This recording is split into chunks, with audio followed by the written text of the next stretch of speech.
Bonjour à tous, c'est Dirofric. Aujourd'hui, on se retrouve pour une vidéo analyse des chansons. Ah oui, j'avais dit que je la ferais sans doute pas parce que j'avais répété beaucoup de choses par rapport à ma vidéo de l'année dernière. Les remarques sont plus ou moins les mêmes, mais j'ai eu le courage, j'ai trouvé le temps de trouver un moment pour enregistrer cette vidéo. Au niveau du son de ma voix, il faut savoir qu'il y a eu des petits changements dans le lieu où j'habite.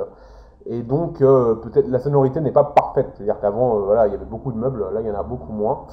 On va voir si. J'espère que ça ne va pas trop vous gêner à ce niveau-là. Parce que voilà, l'écho n'est pas le même finalement. J'avais l'habitude de mettre ça sur vous savez, sur un canapé. Et les canapés résorbent un peu le son, vous voyez. Donc là, j'ai pas de canapé autour de moi, donc c'est un peu le problème.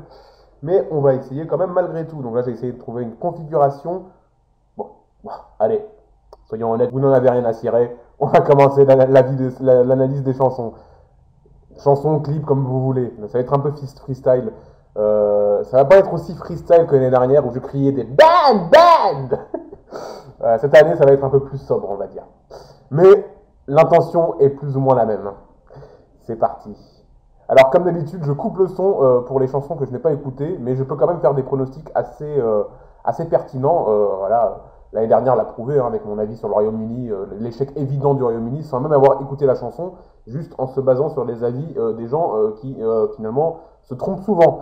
Donc voilà, on va essayer de faire pareil cette année, on va voir si ça marche. J'ai déjà une petite idée du gagnant, ou de la gagnante en l'occurrence. On verra si j'ai raison, hein, ça dépendra beaucoup aussi des répétitions. J'ai ma liste des favoris Outsider Hopeless. Et il y a une chanson qui est dans la liste des Hopeless et ça risque de faire plaisir aux rageux que cette chanson-là soit dans la liste des Hopeless. Voilà, ça va clore un peu le débat PKN parce que voilà, c'est PKN qui est dans la liste des Hopeless. Mais bon, donc voilà, c'est-à-dire qu'a priori ça ne gagnera pas et ça ne finira pas dans le top 10. Donc voilà, ça pourra rassurer les rageux un peu incultes. Je ne reviens pas sur l'introduction que j'ai faite il y a quelques jours ou semaines. C'est parti. Ah ouais, déjà on coupe le son. Alors Espagne, qu'est-ce que j'ai envie de dire ça? Franchement, retirez-vous du concours quoi. La chaîne espagnole doit se retirer du concours. Alors là c'est kitsch. Regardez-moi ça. Je pourrais remettre, regardez un homme torse nu avec des bretelles. C'est ridicule. Voilà. Ça cible le public type de l'Eurovision. C'est pitoyable. Et je pourrais remettre, puis regardez-moi ça, c'est ridicule. Je pourrais remettre l'avis de l'année dernière, quoi. Regardez, un homme avec des bretelles. Je danse sous la pluie. Non mais c'est pathétique, regardez-moi ça. Est-ce que ça donne une bonne image de l'Eurovision, sérieusement? Honnêtement, est-ce que ça c'est une bonne image de l'Eurovision? Est-ce que ça représente l'Eurovision? Non. Échec évident, voilà. Dernière place éventuellement, allez bye. C'est parti. La Pologne, elle n'est pas écoutée, mais c'est l'illustration même du niveau de l'Eurovision 2015. Hein. Beaucoup de ballades, même si certains ont osé dire à mi-parcours que ce n'était pas vrai. Là, avec 40 chansons, on peut le dire. C'est un jury wank, mais un non qualifié probable, même si les jurys suffisent désormais souvent pour assurer une qualification. Petite précision, elle est aussi handicapée, en tout cas des jambes, handicapée des jambes.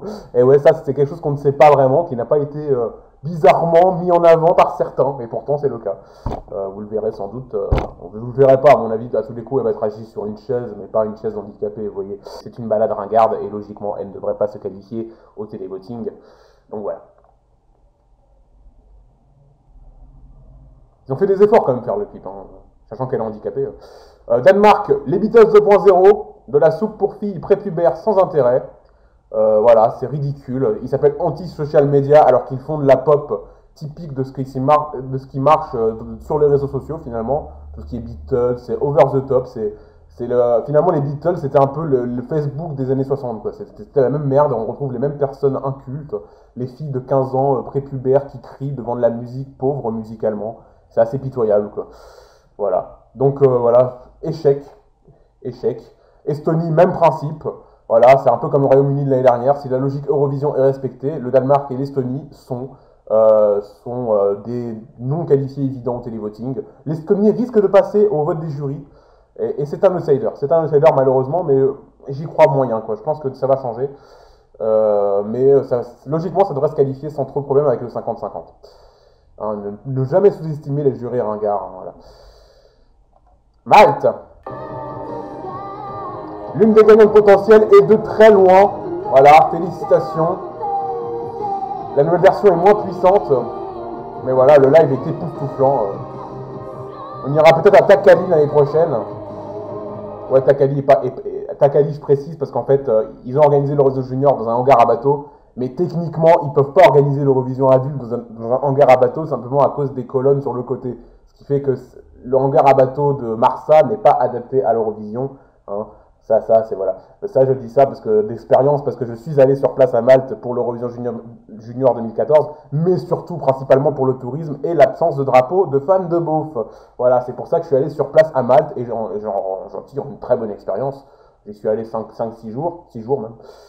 C'était vraiment très bien et vraiment l'Eurovision Junior était limite accessoire. Voilà, c'était vraiment limite un détail de mon séjour, quoi. Et je l'ai dit dans mes vidéos que j'ai faites à Malte, que vous pouvez retrouver sur ma chaîne YouTube. Voilà. Après, gagnante potentielle, mais c'est pas dit du tout. C'est pas une gagnante évidente. C'est une gagnante par défaut si vraiment toutes les. Vraiment, c'est un peu comme 2013, quoi. En lead teardrops, c'est pas si évident que ça, mais ça devrait. C'est pas un Rise Like a Phoenix, c'est pas un Hard Rock Hallelujah. Parce que pour l'instant, elle est ni favorite, ni outsider, ni hopeless. Elle est vraiment. Elle est under the radar, un peu comme que la Rise Like a Phoenix en 2014, que je pensais déjà être une gagnante évidente, au moins un top 10 évident. Mais comme elle n'était pas outsider, je me dis, bon, c'est peut-être. Et en plus avec la barbe qui pouvait la désavantager, je me suis dit peut-être que ça va, c'est pas une gagnante si évidente que ça, mais le top 10 était évident parce que la chanson était énorme. Mal, c'est le même principe, mais bon, Warrior n'est pas un Rise Like a Phoenix. Alors, bien évidemment, c'est pas une chanson aussi énorme, mais elle reste énorme. Donc j'espère vraiment un top 10 pour Malte minimum.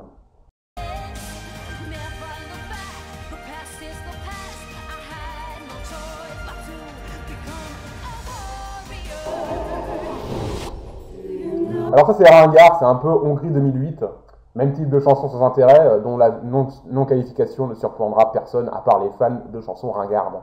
La chanson a souffert, je me surpose.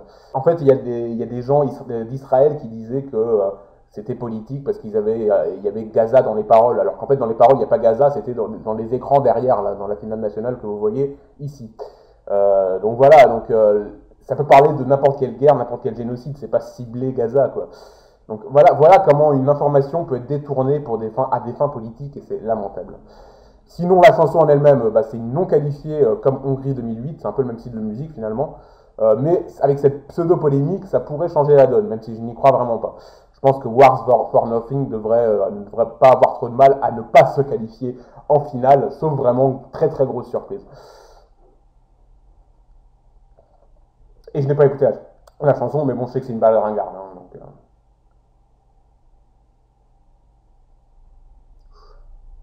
Cette vidéo va être un peu trop longue, mais j'ai vraiment envie de parler de cette édition parce qu'elle est vraiment mauvaise et j'ai envie que vous compreniez pourquoi en fait.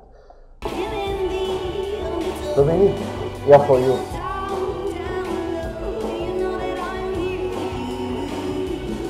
Qu'est-ce que je voulais dire cette chanson? Disons que cette chanson est un peu overrated par les fans. Et autre chose, il y a Ray qui est compositeur de la Slovénie depuis 2014, et il a composé les chansons de l'Eurovision et de l'Eurovision Junior, donc ça fait 3 fois de suite qu'il participe à l'Eurovision, et là Ray on le voit sur scène, donc il est membre du duo Maraya. Voilà, donc bonne chance à lui, j'ai envie de dire, je l'ai vu à Malte, moi je l'ai vu de très loin, mais je l'ai vu à Malte. Je l'ai vu quand je suis allé à Malte, mais c'est de très très loin. Voilà, donc ça c'est ringard, là je me suis un peu spoilé, c'est un peu triste. C'est un peu comme l'année dernière avec High Tension, pareil, je pourrais reprendre le même truc, c'est-à-dire ringard, regardez-moi cette chorégraphie ridicule, sans intérêt, non qualifiée, banned, évidemment. Voilà, vous reprenez mon avis sur Attention de l'année dernière, et c'est la même chose. C'est kitsch, c'est ridicule, quoi. Irlande, playing with numbers. On va jouer au Sudoku right here, right now. We're going to play Sudoku. Now, another pointless ballad, unfortunately. Voilà. C'est dommage, l'Irlande est fidèle à elle-même à l'Eurovision. Hein. Ils font partie de ces pays qui n'ont rien compris au concours des temps modernes et qui le montrent chaque année. Hein. Donc, qualification pas impossible avec les jurys ringards, mais ça s'arrête là. Autre chose, la chaîne en langue irlandaise va participer à l'Eurovision Junior et c'est pas la chaîne qui participe à l'Eurovision adulte, ce qui prouve quand même que l'Eurovision Junior peut avoir aussi un côté encore plus culturel, quoi.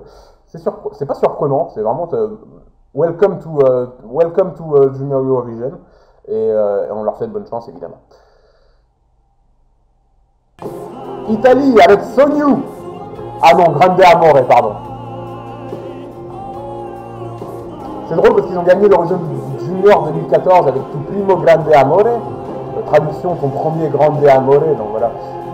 Et j'ai fait une photo avec le gagnant à Malte d'ailleurs, et grande amore c'est un peu le deuxième grande amore quelque part, donc c'est assez drôle. Bon après on peut le dire, c'est overrated par les bookmakers évidemment, même si c'est ça qu'elle met récemment. Ça fera probablement largement mieux que Sonyu, car ils maîtrisent leur live, mais de là à gagner, il y a une marge je pense. En plus, Gianluca n'est pas content de la coupe pour passer de 3 minutes 44 à 3 minutes, parce que c'est sa partie vocale qui en a souffert. Donc là, c'est là qu'on voit encore que la limite des 3 minutes est vraiment l'un des défauts du concours, quelque part. Même si heureusement les versions dites originales restent disponibles pour tout un chacun, bien évidemment.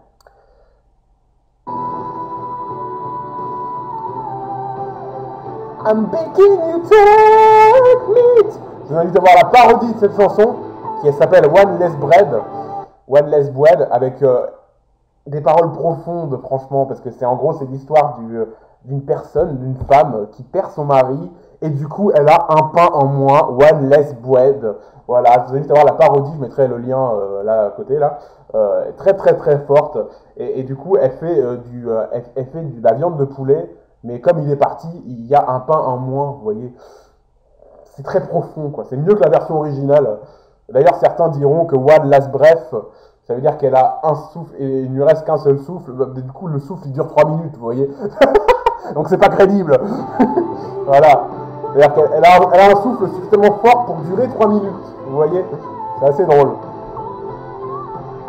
Très très fort le dernier souffle. Chapeau. Romagna de la Capat. Bon, je peux en revenir sur le Ruslan Vision de la finale nationale. Limite, le fait que cette chanson a gagné, il est limite anecdotique en fait. Je sais pas du tout ce que ça fera à Vienne. Je sais pas. Parce qu'il y a la diaspora qui va évidemment voter pour ça, mais est-ce que la diaspora vote plus que pour ça qu'avant, quoi? Je me pose la question. Pour moi, la réponse est non. Pour moi, la réponse est non. Pour moi, voilà, c'est la diaspora qui va voter pour ça. Est-ce que l'Europe va voter pour ça? Qui tout double? Qui tout double?